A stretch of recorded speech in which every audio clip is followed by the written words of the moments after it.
Okay. Okay. So, good morning, good afternoon, and also good evening, yes. How are we doing today, boys and girls? Excellent. Excellent. Yes. So, today we finally get to talk a little bit about nuclear energy, because that's what I've wanted to talk about for a long time. And it's just something we've never gotten around to doing, right? And you'll note that I'm in the process of very badly drawing this nuclear reactor in the background, and this will be what today's fun will be all about. We're going to channel our inner Bob Ross and draw a happy little... Where's my happy little reactor? Why am I not getting any color? Oh, because I added the wrong thing. Okay. And channel our inner... What happened to our inner Bob Ross? Why am I not getting any color? Oh, because I'm doing it wrong. That's not what I want to do. That. There we go.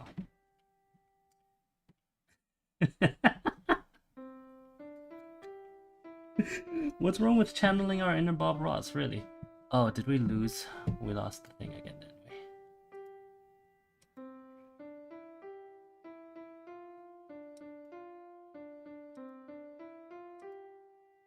There we go. I don't know why we keep losing that, actually.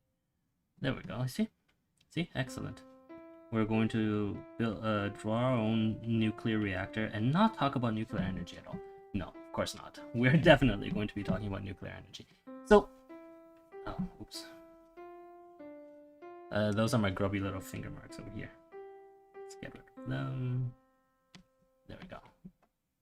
Okay. So let's talk about...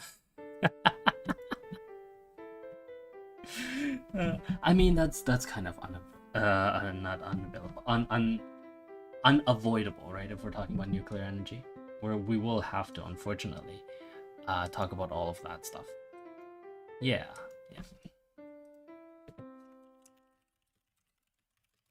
Give me one quick second. Let me just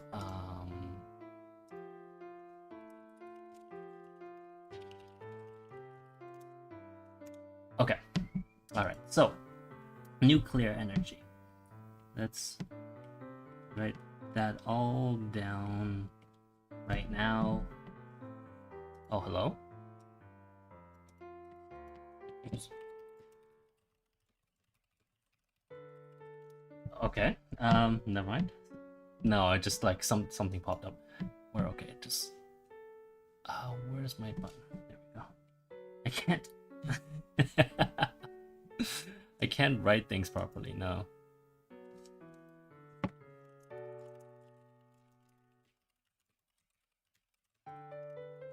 Okay. Nuclear energy. There we go. So what is nuclear energy? We usually associate nuclear energy essentially with... do I have? Yes.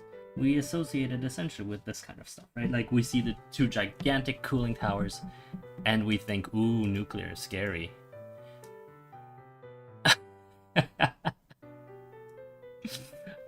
Oh, some of you have thought, ooh, nuclear is scary. Let's be honest here, okay? Let's not pretend that we haven't acted like this. Because I would not believe you.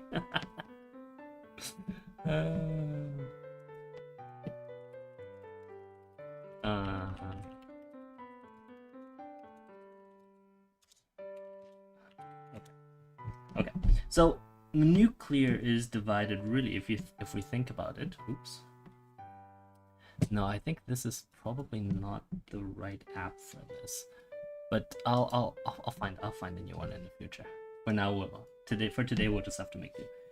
So let's talk about... We will talk about fusion. We will talk about fission. We will talk mostly about fission. Cleanly.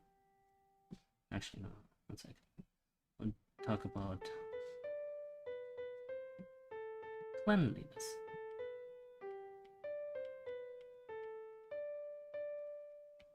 Not scary.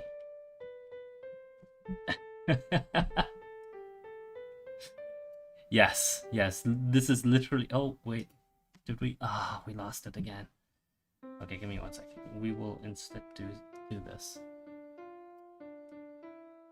Let me just get everything back up to speed. I wonder why we keep losing it. That feels a little bit atrocious. That's okay though. Okay, here we go. I'm going to actually hide this side. Actually, no, this is fine. Because we're doing a square anyway. So we are going to do that. Oh yeah, my tablet keeps thinking that I'm trying to draw with my fingers, even though I ask it not to. That's okay. Okay, so we're going to start with fission and why it's not scary, right? 1, not scary.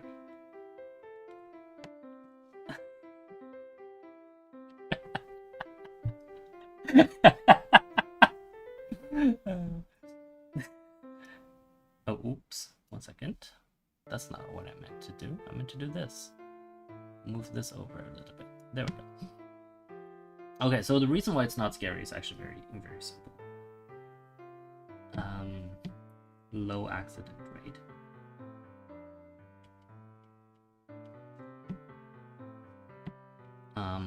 Let's see. High.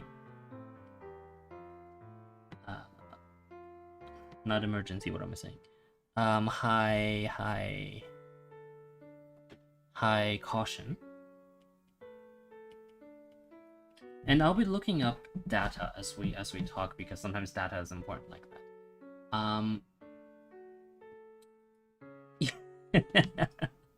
Low accident rate, high caution,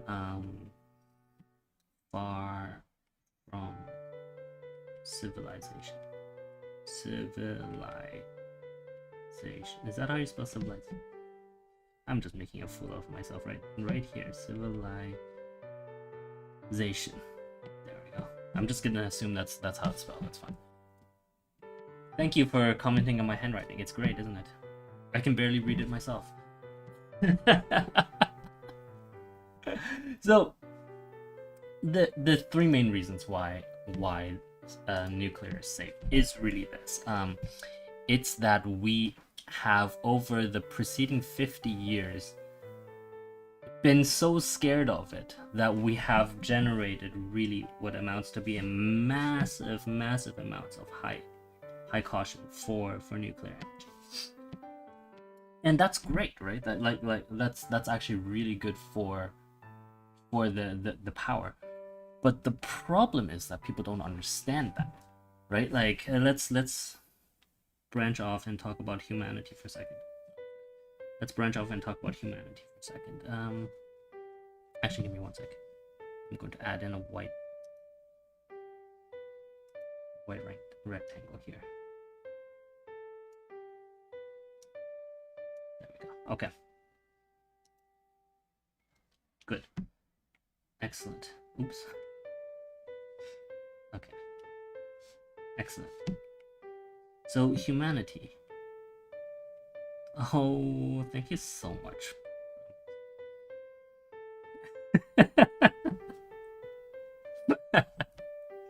Okay, 1 second. I do need an infinite canvas. I wonder what I could use that's not OneNote. Because I just detest OneNote. Let's do 6,000. Not anchored to top left. Did I? Don't do that. 3,000. Okay, there we go. Excellent. Nothing happened. We'll just continue. Just pretend nothing happened, right? Humanity. 1, afraid of. Oh, actually, I should. Let's make it slightly smaller. One, afraid of, yeah, this just forget about the line. Okay, the lines are fine. We can deal with the lines in the future. Of big visible things, right? And this is why we're all afraid of nuclear, because i.e. nuclear accidents, because nuclear accidents seem big, right? And also excuse me, yeah, short time span. Remember, humans are very, very short attention span, so nuclear accidents are always on a, what is this? Okay, actually, let me do... Am I a terrible person? Short time span, massive effects, and 3 immediate consequences. And let's say 3.5 long-term consequences, like we see in Chernobyl. Up till today, nobody's, well, not nobody's allowed, and if you go in with a Geiger counter, because you need to know how much radiation you're taking into your body, right? And that's, we are afraid of this. We are actually let me add this. 3.6. We are afraid of long-term consequences, not because we know what those consequences are, but because they are nebulous. Nebulous boogeyman. This is the problem with you lot, with you who are against nuclear fission, right? Because you have no idea what the damage is, and so therefore it's this big scary blob monster that's hiding underneath your bed.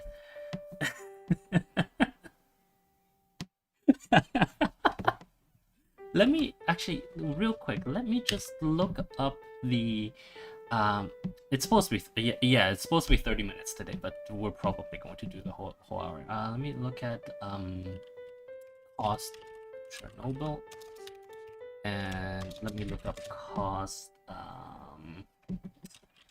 health cost of, let's say, coal, right? So for Chernobyl has an estimated cost of what, $68 billion 2019, and health cost of coal billion. Oh ho ho ho ho ho ho ho ho.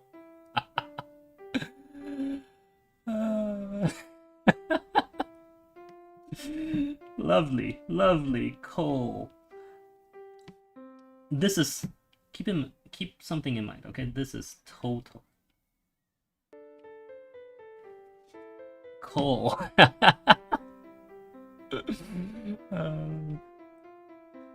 350 to 880 billion per year. And this is EPA study, right? Okay, so that's official. I love this. I didn't even look at these numbers before we started this. I love how one of the first questions on Google is burning coal bad for your health? Yes, it is. It's basically, you're smoking. It's literally secondhand smoke, right? Like burning coal. Anyway, the the point I'm laboriously trying to get to is this. Is this. Right? Like,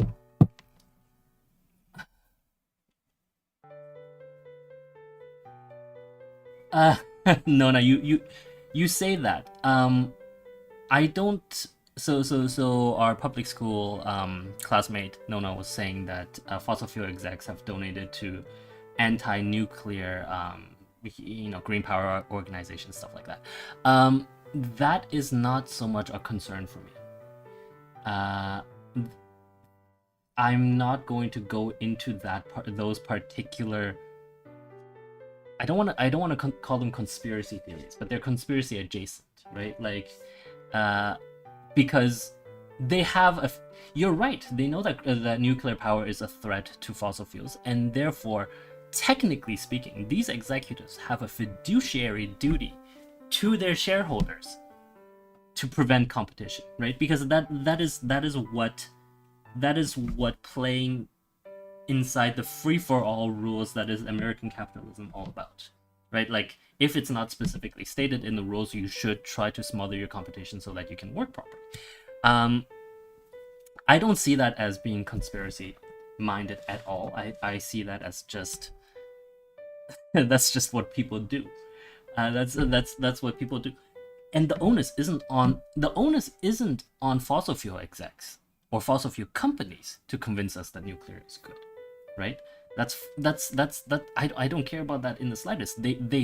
It's not their job to convince us that nuclear power is good for them. It's our job to understand that nuclear power is good for us, and it's the government's job to actually educate the public, right? But the government, obviously, because the government itself is filled with people, they're just average people, right? So how could we expect them to know all of this? There's something that I talk about a lot, or I talk about in the private classroom a lot, and that is that people are still people. Like, people that are in government are still people. They're still subject to the same types of education. They're subject to the same types of understanding. I do need to write this down. What time is this? This is 17:00. People are still people, even bureaucrats, right? And that's essentially the problem. We cannot assign to bureaucrats better education than the average person, because they're not. They're all still dumb little pieces. They are still just normal people who have come out of college, done their time either in the private sector or just directly gone on to become a civil servant, and they lack this understanding. They lack the breadth of understanding of these things. I'm not. It is definitely not their fault. Of course, having said that, it's kind of a dick move for fossil fuel executives and companies to donate to anti-nuclear establishments. But to be fair, those things arose out of hippieism, right? And the teenage rebellions that happened at the height of the Cold War. That is a different thing. And that was hijacked then, of course, by a whole bunch of people who have interests in this. But, like, I don't think they're... I don't think they should have, but I'm not surprised, and I will not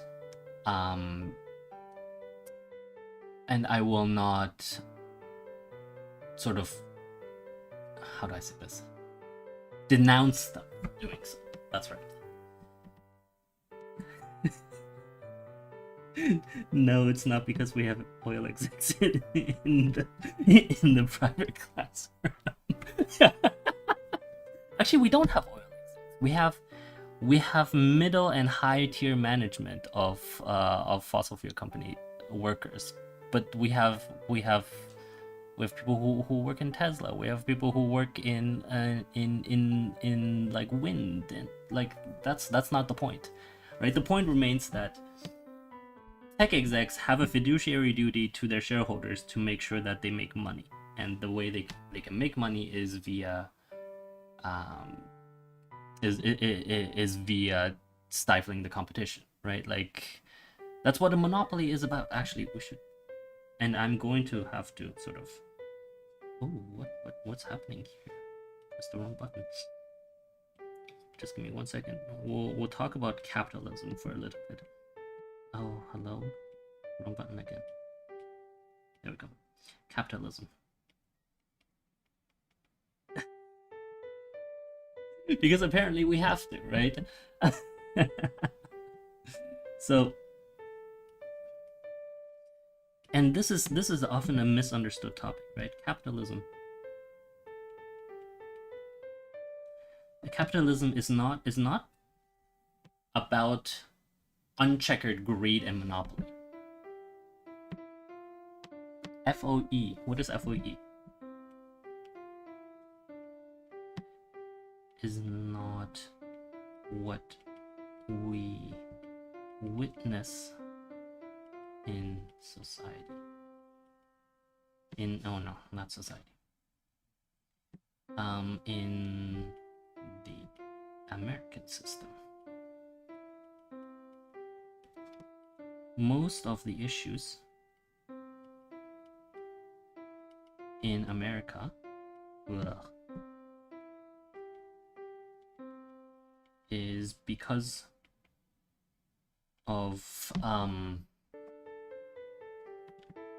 breakdown of, and this will be a rather controversial subject, breakdown of capitalism, i.e. establishment of monopolies. Maybe I should be typing this down, honestly. Friends over there. Oh, that stuff. Well, Nona, interestingly said, right? Like, anti-nuclear sentiment is particularly strong among the progressive left. It is a holdover of hippieism and that entire anti-nuclear weapons culture, and it arises out of a fundamental fear. It arises again out of this. It arises out of this, right? We are, as humans, afraid of big visible things. We don't care that the air we're breathing. We don't care that the air we're breathing is killing us. No, don't type. I'm not going to type. Once, I'm going to figure out how to write properly, and we're going to do all of our lectures in the future via writing, because I really don't like typing. Typing actually is starting to hurt my arms and just a whole bunch of issues. Let's give some Let's give some examples for capitalism.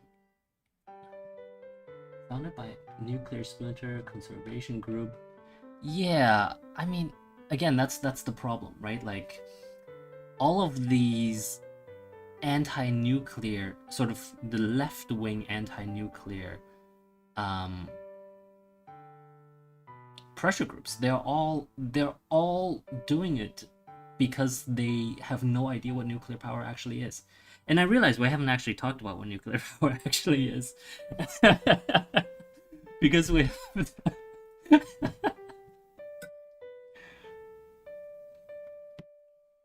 But no, that's the point, right? Like, they don't understand that there is a difference between that the modern nuclear reactor is perfectly safe, because they will always cite Chernobyl, they will always cite 3 Mile Island, and they will always cite Fukushima.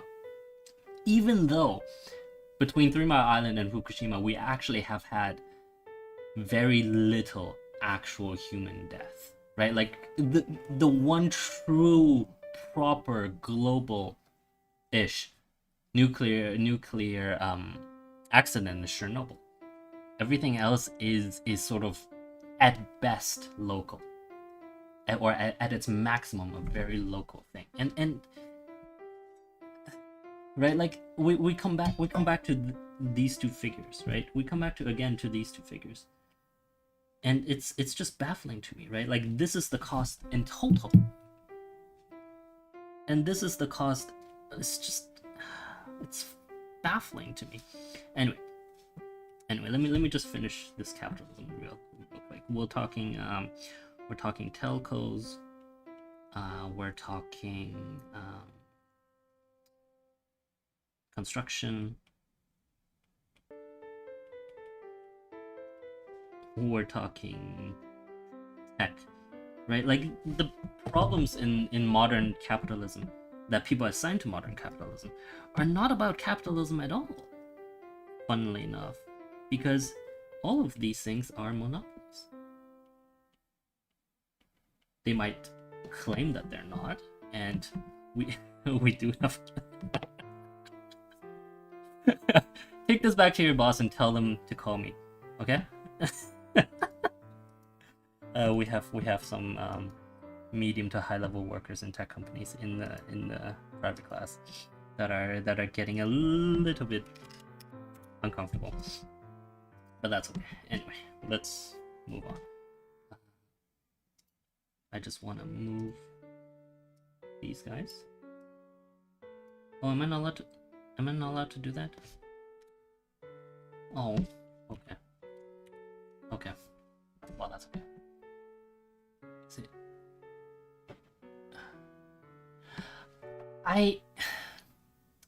Again, Nona, you and I disagree on this.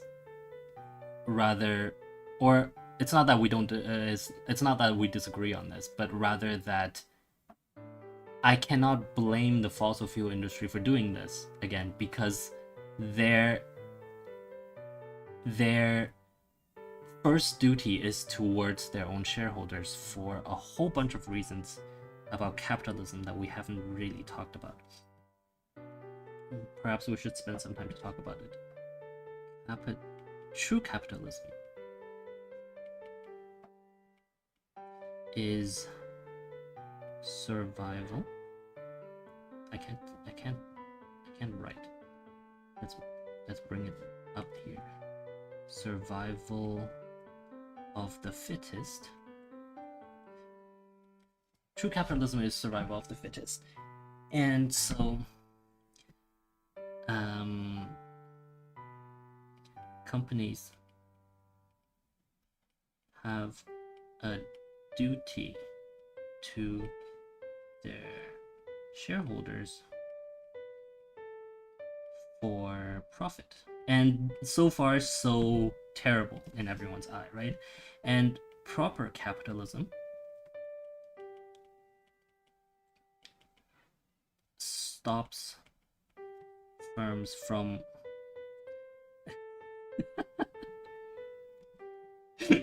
yes, exactly. Yes, they stop people like you. That's it. That's exactly it. How dare you exist, right? So proper capitalism in an ideal world would stop firms from forming monopolies, because once they have monopolies, so actually, let me do this.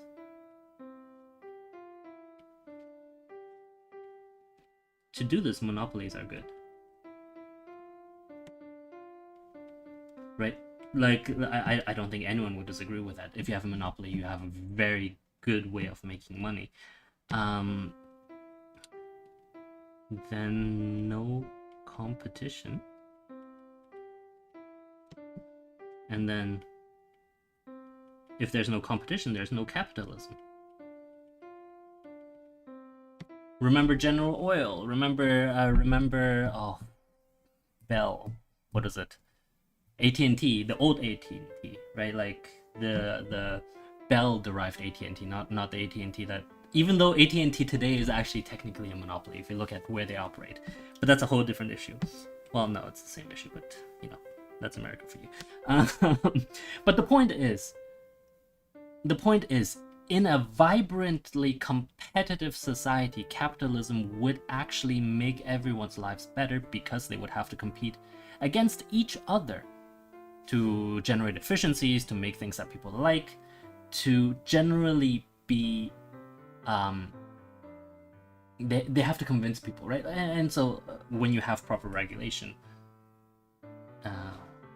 let's with proper regulation.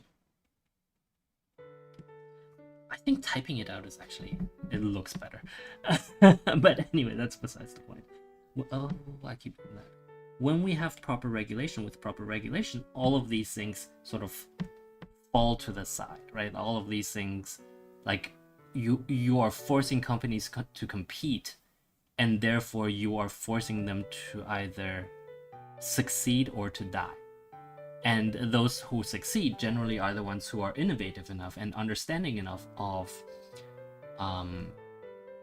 people, of their markets, of what they do, to create efficiencies that then have a knock-on effect and generally create a vibrant society. But one of those issues is that you need to allow the company to be responsible to its own shareholders. Well, okay, we're getting into philosophical, like, where's Bill Gross when you need it? No. The point again isn't that. The point is that in a properly functioning capitalist society, the net benefit of giving companies greater fiduciary duty to their shareholders, or sole fiduciary duty to their shareholders, is greater than the damage that might cause.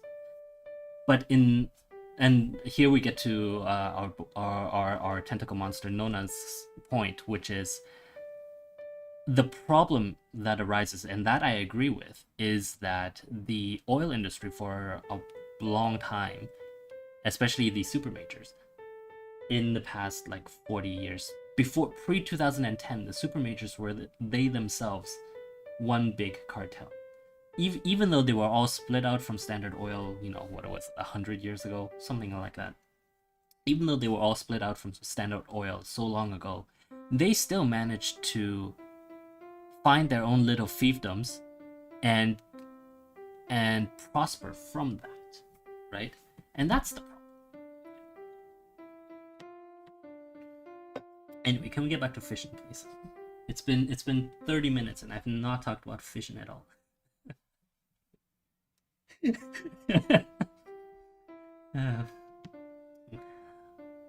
Well, okay. I wouldn't have to do these tangents if you lot were just like a little bit more cooperative. Anyway, okay. Let's talk about fission. Oh, that's the eraser. My bad. Let's talk about fission. Fission is interesting, isn't it? Fission. How can we talk about fission? Why are nuclear fission reactors safe? That's a good question. Because we put like layers and layers and layers of things around them to keep them safe, right? Like, yeah, let's talk about that. Let's talk about that. Why are fission reactors safe?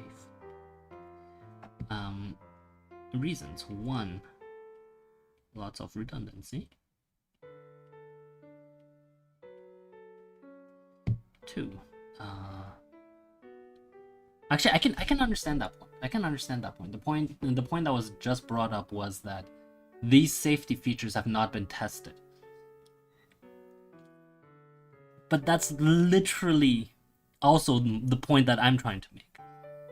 Right? Like, you say that these safety features on nuclear reactors have not been tested. Not been tested in an emergency situation. And that is literally the point, right? That is the point. That over 60 years of nuclear power, that these reactors have been designed from the ground up to be so safe that we've really had no chance to see them fail. Like, you look at it and you say that it's we don't know what will happen to these reactors, but we do know what will happen, right? Like, and the problem with things like Chernobyl, with I can't remember. Let me double check through. I haven't read 3 Mile. Bum bum bum. Meltdown.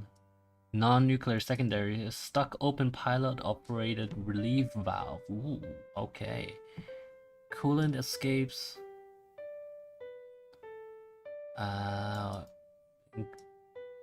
Inconvenient arrangement of instruments. That's so funny. I mean, that's pretty tragic, but still. So there was no actual leak, right? Hold on. Yeah, okay. So some radioactive material leaked. Primary coolant with fission products was released, ended up in the auxiliary building. Okay. Very little. Yeah, okay. So basically 3 Mile was basically nothing. There was no level of radiation outside of the grounds of 3 Mile Island. So what happened was some of the the coolant was released. There was some fissile material that was stuck in the coolant that was then brought out of the primary containment site, which is let's go back and look at this because I have this right here. I didn't know this would come in useful. Excellent. What am I saying? So this is primary. And then these are just cooling towers, right? Cooling. 1, cooling. 2. I don't actually know if this is what 3 Mile looks like, but it shouldn't really matter, honestly. So inside here is where the power is. Power plant.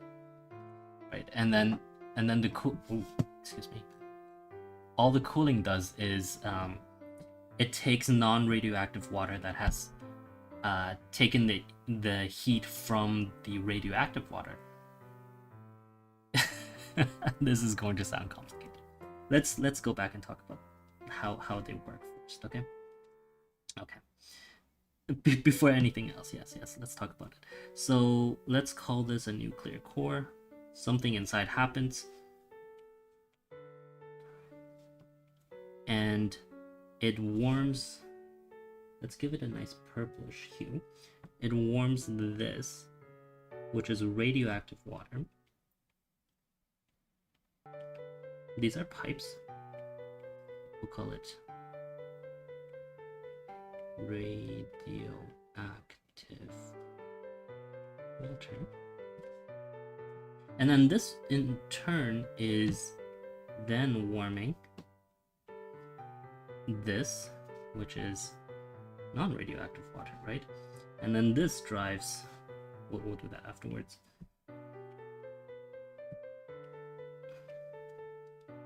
Turbine for power. Okay, cool. Well, I mean, they're condensers out, but that's those are not important in the grand scheme of things. And so essentially, what happens is heat moves in this direction, right? And then the non-radioactive water then actually generates the power, and the non-radioactive blah. Oh no, actually, we'll just do this. And then we say it goes to cooling tower and comes back cooling. I like my writing does not look like a 5-year-old. You are not allowed to say that.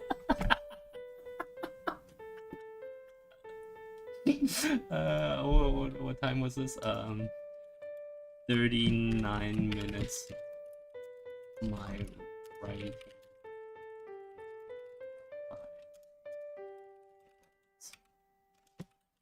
Okay, there we go. How dare you? How dare you? And so this goes to the cooling tower. That's too much. Our cooling tower looks a little bit like Mount Fuji. It's all good. Um, anyway, so what happened in 3 Mile, right? Let's talk about what happened in 3 Mile. In 3 Mile, what was it? TMI2, I believe. Yeah, TMI2 reactor. TMI2.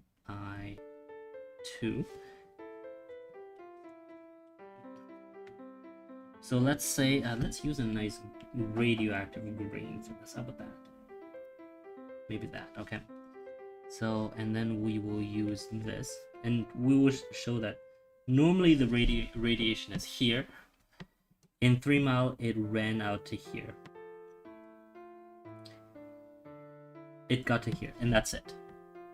Right? So it literally, it didn't even leave the main containment, or no, it left the main containment site. It went into an auxiliary building, which is where some of, oh, actually it might have gone over here, which is where this might happen. So let's do that. Normally it's only contained in here. Radioactivity, there we go. Radioactivity, there we go. Normally that's where the radioactivity is in the 3 Mile Island incident. It got over here, blah blah blah, and that's fine, right? So essentially, even though this was the worst nuclear disaster in US history, it did not even get into the environment.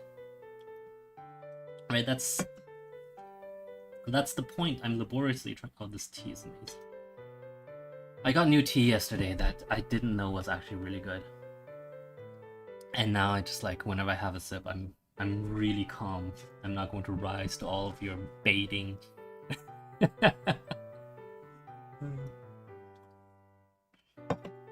Okay, so let's say 3 Mile was that. Fukushima was down to like here. Let me write that down. Ooh. Don't use watercolor for this. Go. Fukushima. Fukushima was all the way down here. Like that. Let's use our finger to nudge this. Mess it up a little bit. Yeah, look at that. Actually, did that even do anything? I don't think that did anything. Anyway, and then of course Chernobyl did the whole thing, right? And actually, let's do that. And I'll write it here. Ooh. Chernobyl. And we're going to use red for this. Let's make that 500. And Chernobyl did all of that. Look, isn't that lovely? Right? So, really, if we're... Yes. So Fukushima, like, there was a leak into the ocean. Absolutely. I'm not going to deny that. But that leak into the ocean is, in the grand scheme of things... How do I say this?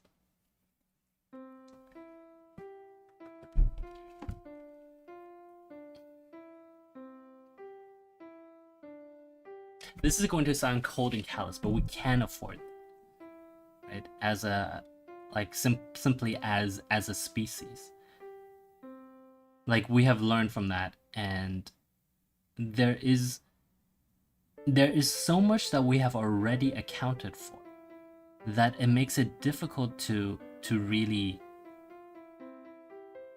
And I appreciate that. Worse can and will happen. But there's already so much that's been accounted for that as a species, I think we really need to understand that this is important, right? Just, yes, that's what I'm trying to say.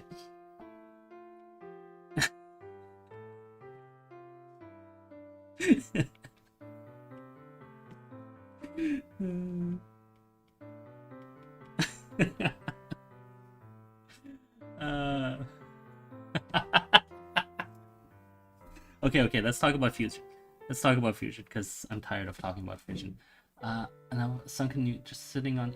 Well, yeah, and what are they going to do? Right? They're going to like the sunken. Yeah, like the radiation that leaks into the ocean gets diluted. Actually, interestingly enough, the radiation from Fukushima that got diluted into the ocean is basically the same reason why it's okay for us to be maskless outdoors. Compared to COVID-19. And I mean that.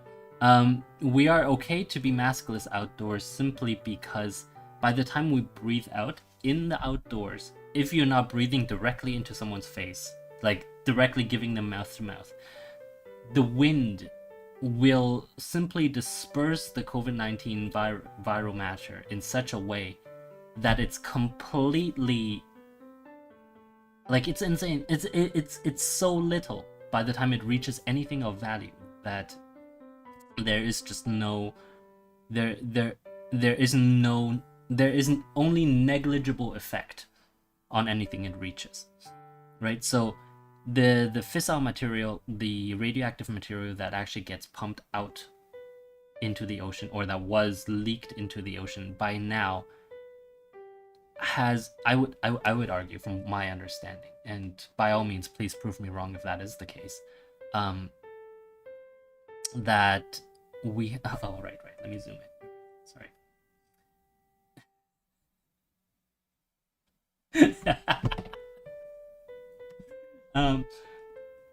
And yes, no, you're right, but we'll get back to that.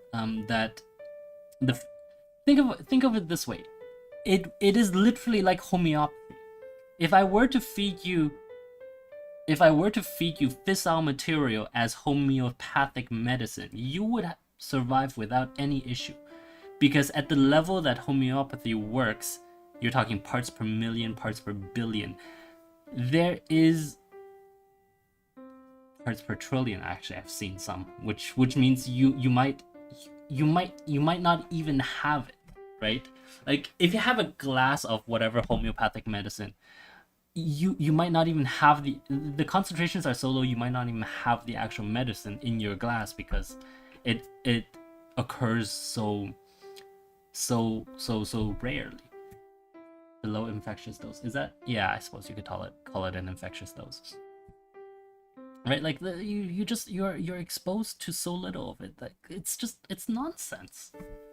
Don't stop making fun of my writing.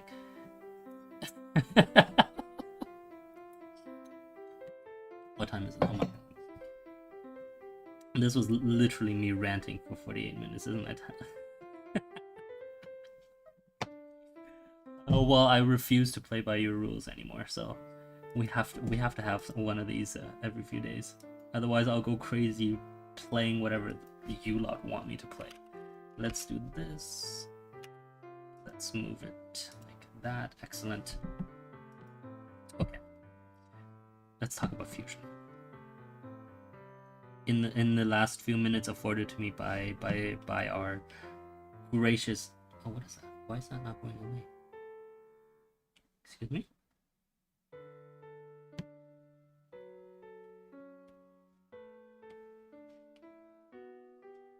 Hello? Oh, there we go. I was on the wrong. Why is there a layer for these things? That's interesting. Okay. Anyway, so let's talk about fusion. Actually, we should make a new layer. What is that? Oh, that's a pixel layer on top. Yes, excellent. Excellent. This means I won't be able to erase anything over here. Lovely. Okay. I'll know for the future. This is actually quite useful. We might just continue using Affinity Designer at that point. I skipped all science. What? Well, you're here because you skipped all science classic, which that's literally why.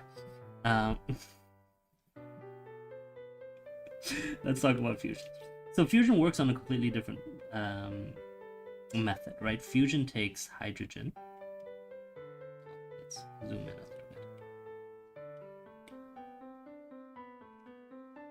bit. Fusion takes hydrogen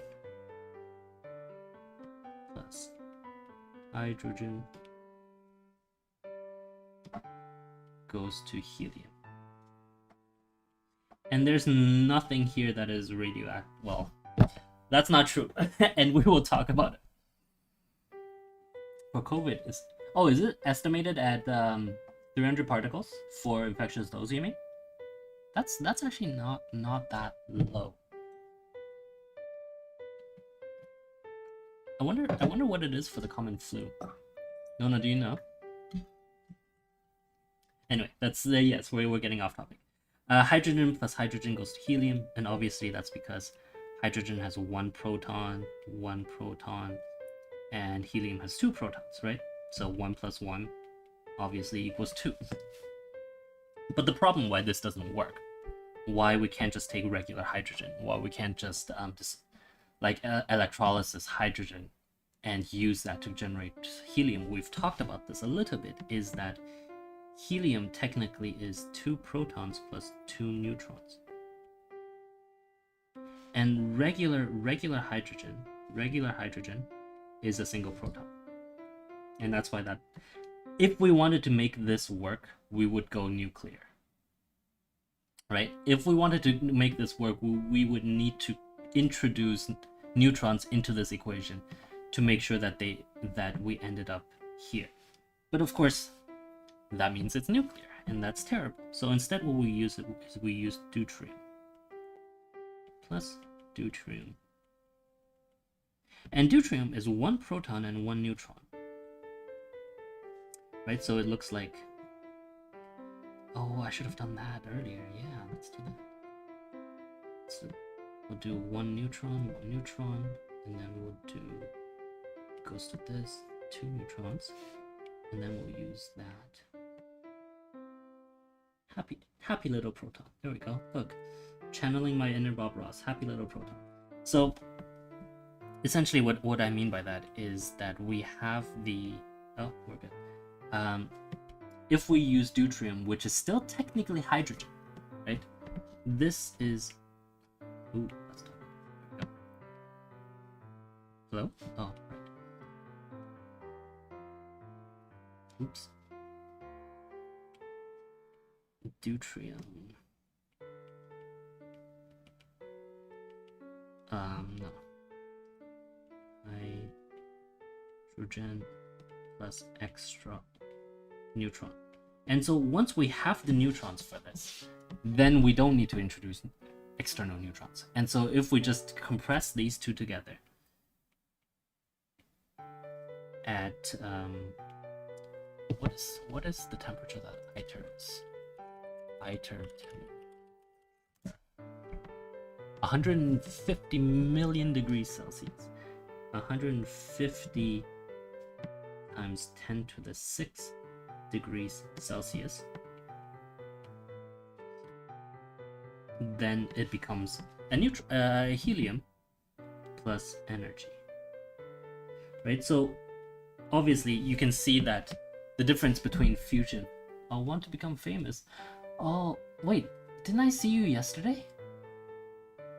Yeah, I probably saw you yesterday.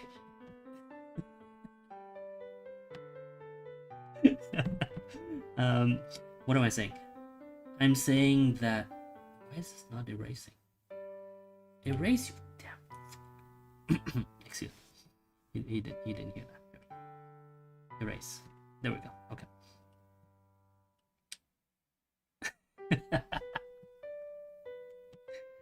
And you cannot have runaway fusion, because that's not how...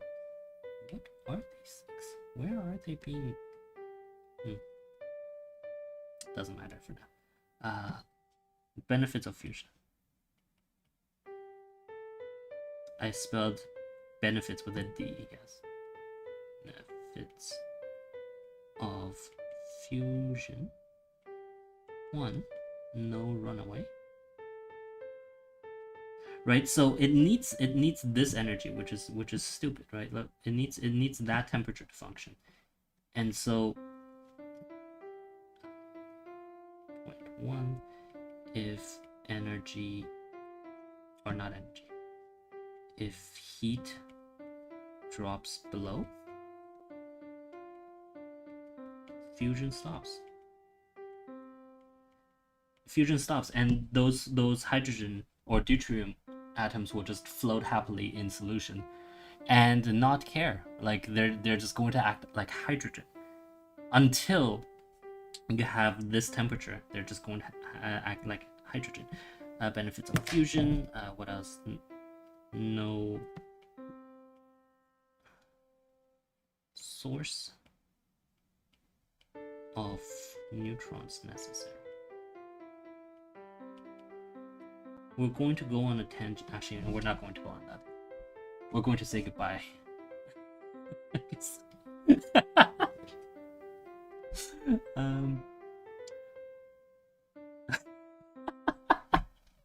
Yes, you can see my mind is kind of crazy, isn't it? Why is it making those lines? Why can't it? I know why they're making the lines. I don't know what layer those lines are going on. Is it on this layer? Oh, that's becoming a mask. I don't want that. Let's delete that. Go away. Oh. I don't want a layer mask. I can't. Okay. Okay, fine. Whatever. I wonder what.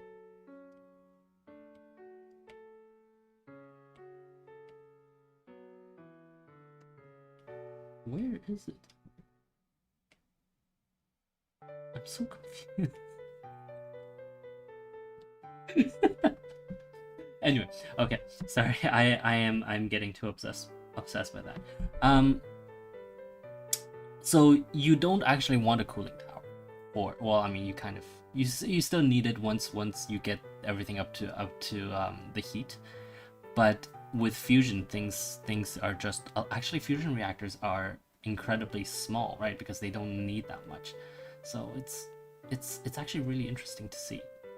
Yeah. Why are fusion reactors small? Because they don't need the shielding besides temperature, right? Because so what makes a fission reactor really big is that you need to protect from stray neutrons that are being released in that nuclear fission reaction. So when they start breaking apart. Huh. Miyomi-chan, konnichiwa. I haven't seen you on here in a while. But we're just about to wrap up. Yeah. Sorry, just another public school viewer. Yes, of course. Are you can't be drunk, you're not old enough to drink. But yeah, so what was I saying? Fusion, we don't need to protect against runaway neutrons because there are no neutrons being generated in that reaction, right? Like we've talked about, essentially the fact that we already have these neutrons in place via deuteriums, so we don't need to. You're drinking soda, good job. Oh, it's the sugar then, that makes sense. We talked about the deuterium in place. If only nuclear reactors actually work. They do work. The entire stream was talking about why. Oh, okay. I started the stream desperately trying to make talk about nuclear reactors, but I kept getting distracted by other things. But that's just who I am as a person. What was I saying? Right, we have the neutrons in a fusion reactor. So that means they are almost completely safe, right? Like once the fusion temperature drops below, what was it, 150 million degrees, then it'll just it'll just die off on its own. And also, Miumi-chan, we're talking about that right now, actually, which is fusion energy, right? The sun's nuclear. What am I saying? The sun's nuclear my head. The sun's nuclear reaction, it does this. It takes 2 hydrogens and it combines them into helium. And we do actually, we have a reactor that kind of works. It's in the south of France. It's called ITER, International something. Can't remember what it is, but essentially ITER has achieved primary ignition, which means, yes, you know how it works, of course. Which means we have it technically works. It's just not outputting enough energy to sustain itself yet. And so the idea is, can we get the technology to make it sustain itself? And I think, what is their plan to 2030? Actually, let me look it up. ITER, blom, blom, blom. I don't need fueling this down. Oh, nope, that's not it.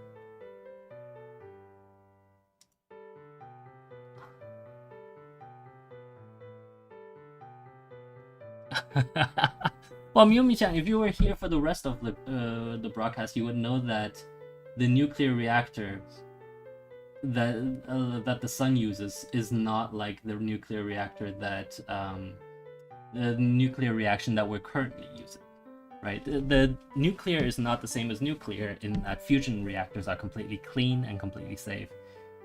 And in fact, what I was just talking about before you got here, because they will shut themselves down via whatever this is. Where's my mouse?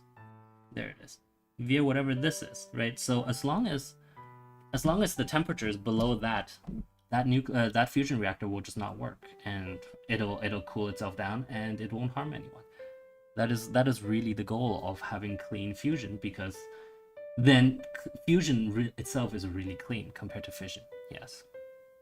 But having said all of that, fission, again, in conclusion, if we just want to talk about it again, fission itself is actually also kind of clean, right? There has been so few nuclear accidents that it's just I can't see the fear. It just doesn't make sense to me. But then I guess that's me. Yes, any final questions? I'll stop pottering about if you just tell me if you have questions, and then we can just end this.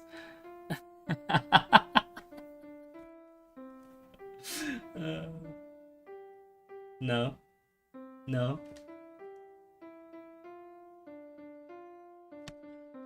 Well, yes, one can do a lot of damage, but a lot of coal can also do a lot of damage, right? And the problem is that coal, all of the others are doing so much more damage. Why do I have glasses? Oh, right. I don't know why I put glasses on my character. Doesn't matter.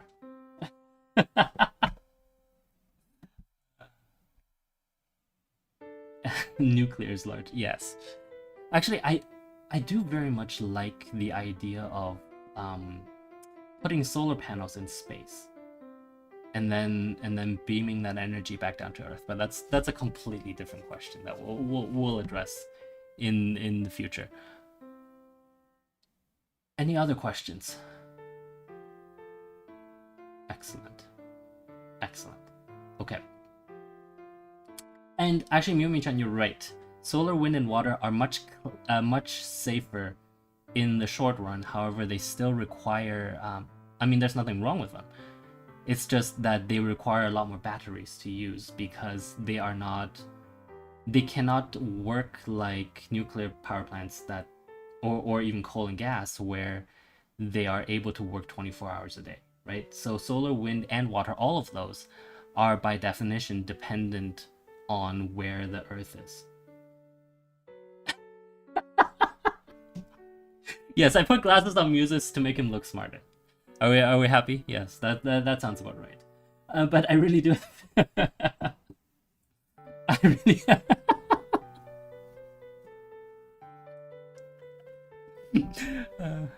Never mind that I wear glasses in real life. I put glasses on Muses because, you know, he needs to look cute. That's why he's got the Harry Potter glasses. But if we have no more questions, I do have to go to another meeting, so we will end it here for today. Thank you very much again for watching. In conclusion, you know, support nuclear. Support fusion, actually. Support nuclear fusion. I would look cute in a bow. No, I wouldn't. Bye, Miu-Mi-chan. Bye, Quitch. Bye. I don't know. Nona, are you still here? If you are, bye. If you're not, bye. Oh, wait, where am I? Where's my mouse? There it is. Oh, they are. Okay. Bye to all of our wonderful lurkers, and bye to... draw well. Of course I can't draw, so that's self-explanatory.